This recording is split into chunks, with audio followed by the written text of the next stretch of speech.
Alex Spellman, congratulations through to the next round of the Continental Cup. And I want to pay you a compliment here because it didn't feel like a 92 watching it, but that's the standards that you're now setting. That Right. when you are hitting those averages, and perhaps it isn't as eye catching, it's still very good. Yeah, and I this year's been up and down, but I feel like I put myself in a position when you watch other top athletes and they do something great, it almost doesn't even stand out. Like you almost don't even notice it. You notice it when they're not doing it. But that's probably the most confident. I mean, when I say confident, I know that I was about to go to a decider, but like I said, it has been an up and down year, and that was probably the best I felt. It was the closest I felt to last year all year. That's a good sign then, knowing what's on the line. That when it Right. really matters, you've got your game into a good place. Yeah. Like I said, it's I really struggled at Modus earlier in the year. Challenge Tour. I struggled so much in Challenge Tour, I didn't even bother spending the money to keep coming over. But in the right situations, I've been able to kind of all last year I learned how to win with my B and C game. And that propels me through so that when I do find my A game, I so like winning the cross border this year, in a down year for me, I still won a big event for us. So yeah, I'm just happy that not only am I pulling it out, but this is things are feeling right. It's interesting listening to you talk because do you feel that we as media almost treat you differently to everyone else because of the levels that you've set before, and then when you're not quite at it, we're almost hypercritical? Does that make sense? Yeah, but I mean, I'm one of those people though where there's nothing that you guys can say that I haven't already said to myself. So I mean, you guys can rip me apart and instead of me getting upset, I'm going to be like, well, if I don't want to hear you say that, I should probably play better. Like when I get hate mail, I don't, it doesn't bother me because I'm like, yeah, I know I suck. Didn't you watch tonight? I Yeah, deserve that. So, but yeah, I mean, um, in a weird way, it's cool.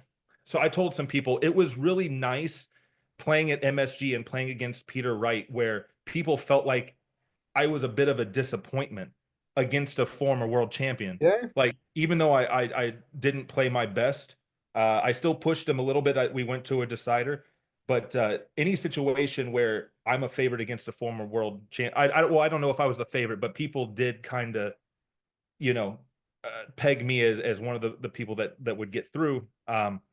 It's in a weird way when it's good being a disappointment because that means that I have an ability and people see that, if that makes sense. Yeah, I know. Going into the MSG draw, everyone was like, Spellman is the one that you don't Right. want, regardless of whether it was Peter Wright. That was the one that said avoid Spellman at all costs because Right. of what we'd seen from you. Yeah. And how I ended last year and how I started it those first couple days at Q school.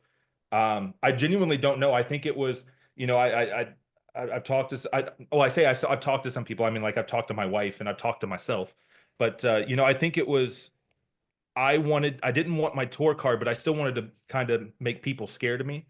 And I feel like after those first 3 days, I was averaging 100. I got into the second phase, and it's almost like I got too relaxed, and it started to lead to rushed throws, and it just felt comfortable to throw quicker, but that's not my style, and it just kind of threw me out of whack for 8 months. But it's I'm getting over it, and I don't know. I'm really looking forward to tomorrow. I think I got more in the tank.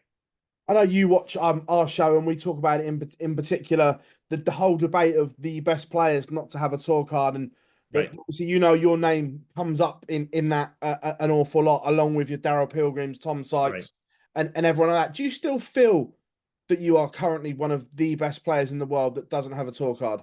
I would say as far as like potential and ability, I would say absolutely. But as far as current form, uh probably not. Like I'm realistic. I know what I could be, but I know that that's not what I am right this second. But like I said, I learned over the last year or two how to win with my B and C games, how to not give up, push through. So that's been propelling me to still some success. So when my A game does come together, I tell people you never come out of a slump worse.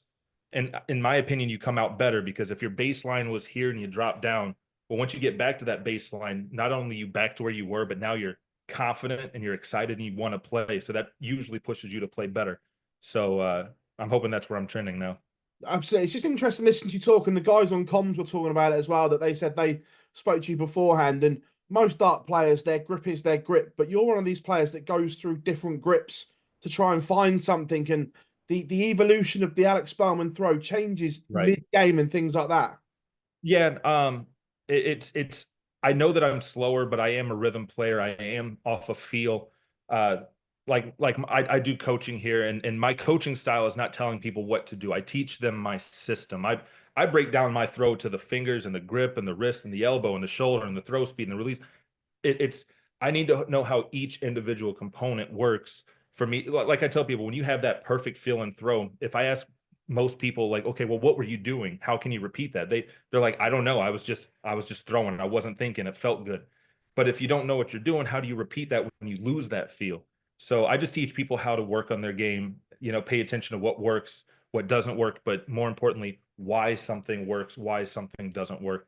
And that's what I've been using all year, and I've had little successes here and there. But sometimes it's like you plug one hole and then another hole, and so I've been Yeah. plugging holes all year, and I think I finally got to a point where I'm as close to last year as I've ever been. So it may not result in a lot of success in the next month or two, but I'm really expecting 2025 to be really good for me. Well, on 2025, what are the plans for the much talked about Alex Um, Spellman? So I think because this year has gone, I'm definitely not doing Q school this coming season, but it's still possible. I mean, I say you never know because the competitor in you always wants to, but I'm not going to do Q school this coming season. I want one more year of making sure, okay, I'm back on track. I don't want to go over there, have a good weekend, get my tour card, and then have the same struggles I had the last 8 months, like the kind of struggles that like Jules is having right now. That's not a good way to start your 2 year card. So I want to make sure that I'm in a good place, continue to kind of build up the game here, and just kind of see where things go. So moving forward, obviously, a lot on offer this weekend in the Grand Slam and everything like that. A return to MSG. What Right. what what would be a good 6 months then for Alex Spellman from this point onwards? Good 6 months first and foremost is I feel like I'm able to consistently pull out my A game first and foremost. But second is I almost I almost want the Grand Slam spot more than MSG and even the World Championships because, like, yes, World Championships is the big event, but uh, I've done that, and Grand Slam is something I haven't. But because of the round robin format, I almost feel like I get more. Like I played Yeah, really well against Ryan Joyce, but I was one and done, and then that's it. Whereas yeah. at least even if I go suck the entire time, I'm still getting my 3 matches at the Grand Slam. It's just a lot of experience.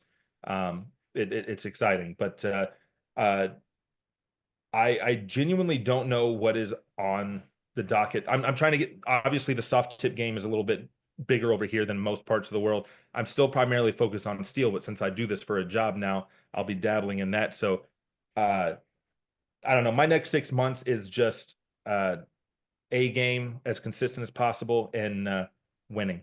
Doesn't matter what I'm playing. Well, Alex, it's a pleasure talking to you as always, and I could sit and talk for hours with you about darts because I'm really fascinated how you break everything down, mate. But I know obviously There we go. you've got a big weekend ahead, mate. So wish you all the very best tomorrow. Yeah, man. Thank you.